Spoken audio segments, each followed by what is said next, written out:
hello गाते को नॉय hedge हुई कना तेहिन दो हुई कना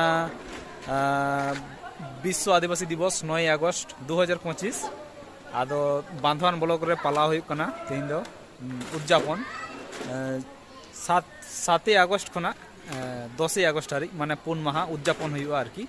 माने ब्लॉक जेहेतु मारांग गया ओना खातिर ते पुन दिन माने मिद दिन रे उना जहाँ आदिवासी को मेना कोनो इलाका रे जेहेतु आदिवासी इलाका कना ओना खातिर ते पे पुन दिन आरकी तिना नोआ आदिवासी इलाका को मेना पुन दिन रे विश्व आदिवासी दिवस को पालन दा ब्लॉक रे तो सानाम आतुरेन गे को हिजु कना नोडे एने सेरेन को सदर टोका कना रस्क आकोआ आतो आतुरेना हेसे तो इन हेतु मेनिया बांधवान ब्लॉक रे आ नोय नोआ दो तेहिन देखा दो हुइना तेहिन दो 9 अगस्त विश्व आदिवासी दिवस तेहिना जहाँ तिना ये तहना माने प्रोग्राम तहलेना ओना को दो चाबाव कना और